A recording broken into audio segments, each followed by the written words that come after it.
यह डिक्टेशन आपको achievers classes की तरफ से दी जा रही है। आपकी डिक्टेशन अगले 3 सेकंड में शुरू होगी। 3, 2, 1 स्टार्ट।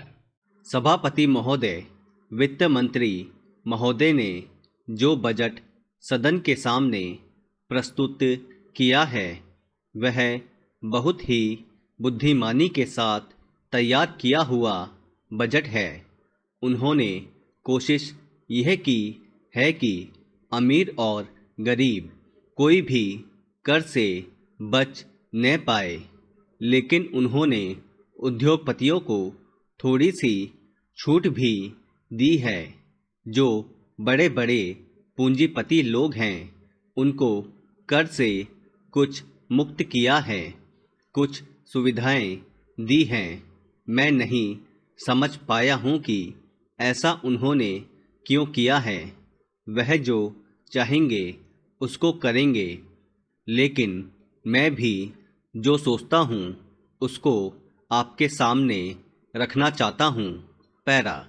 इस विषय पर 3-4 दिन से चर्चा हो रही है। मैंने उसको सुना है। इस या उस पक्ष के किसी भी माननीय सदस्य ने यह निवेदन नहीं किया है कि खाद और पंपिंग सेट के ऊपर जो कर लगाया गया है वह उचित है। सभी ने यह कहा है कि उसको माफ़ कर दिया जाना चाहिए। जब सारे सदन के लोग, सभी प्रतिनिधि एक आवाज़ से कहते हैं कि खाद और पंपिंग सेट के ऊपर कर न लगाया जाए, तो मैं समझता हूँ कि उनको इस बात को मान लेना चाहिए। ऐसी कोई बात नहीं की जानी चाहिए जिससे किसान रुष्ट हो, उनके उत्पादन में बाधा पड़े। पैरा। भारत गांवों में बसता है। 80% लोग गांवों में रहते हैं। हम गांधी जी के विचारों का अनुपालन करते हैं। गांधी जी ने जो कुछ भी कहा गांव के लोगों के लिए कहा, ग्रामीण जनता के लिए कहा। उन्होंने गांवों के लोगों को उठाने की बात कही।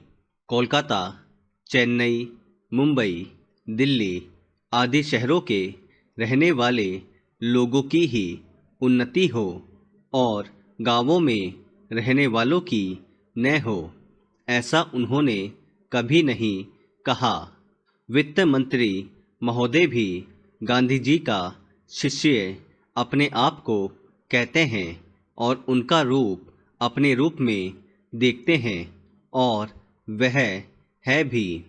इसलिए उनका यह कर्तव्य होना चाहिए कि गांधी जी के विचार के अनुसार वह सारे देश में मद्य निषेध को कार्यान्वित करे। चूँकि हमारा कृषि प्रधान देश है, इसलिए वह पशुधन को बढ़ाएं, उन्नति की व्यवस्था करें और सारे देश में गोवध को बंद कर दें।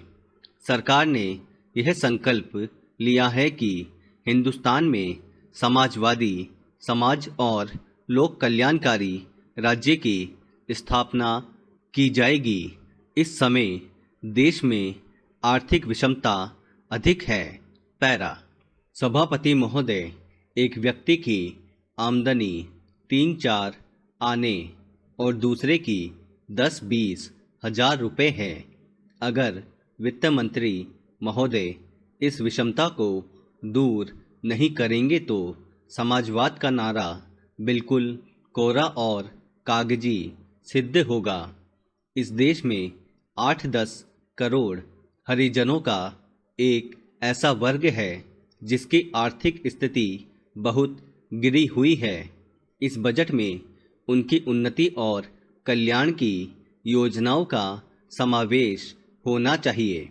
वित्त मंत्री ने 1500 करोड़ रुपए के जो कर लगाए हैं उनसे देश के आम आदमियों की हालत खराब हो गई है। मुझे इस बात की बड़ी प्रसन्नता है कि योजना के अंतर्गत देश में विकास कार्य हो रहा है और अब हम इस दिशा में जो कुछ कर पाए हैं वह प्रशंसनीय है। लेकिन मुझे दुख के साथ कहना पड़ रहा है कि जहां कृषि के क्षेत्र में उत्पादन बढ़ रहा है, उद्योग के क्षेत्र में उत्पादन बढ़ रहा है, देश की संपत्ति बढ़ रही है, हर आदमी की औसत आय भी बढ़ रही है, फिर भी हमारे यहाँ की पुरानी गरीबी बिल्कुल नहीं हटी है। मैं समझता हूँ कि यह इस सदन के लिए और सरकार के लिए विचार करने का विषय है कि क्या कारण है कि जब हम 55 वर्ष से अपनी देश की गाढ़ी कमाई का रुपया और दूसरे देशों से कर्ज लेकर बड़ी बड़ी रकमें देश के विकास के लिए खर्च कर रहे हैं और देश में धन भी पैदा हो रहा है, तब भी देश में जो लोग गरीब हैं उनकी गरीबी दूर नहीं हो पा रही है। क्या यह आश्चर्य की बात नहीं है? मैं समझता हूँ कि इस पर विचार किया जाए। पैरा, यह ठीक है कि हम समाजवाद के रास्ते पर जा रहे हैं, लेकिन समाजवाद के रास्ते पर ठीक ठीक चले तो भी हम यह अनुमान नहीं लगा पाते कि कितने वर्षों में हमारे देश की गरीबी दूर होगी। यह ठीक है कि हम योजना के तरीके पर काम कर रहे हैं, लेकिन इस बात को देखने की आवश्यकता अब पैदा हो गई है कि देश में जो धन पैदा होता है वह कहाँ जाता है। इतनी प्रगति होने पर भी हम देखते हैं कि गरीबी दूर नहीं हो पा रही है। गरीबों को खाने के लिए अन्न नहीं मिलता, पहनने के लिए कपड़ा नहीं मिलता।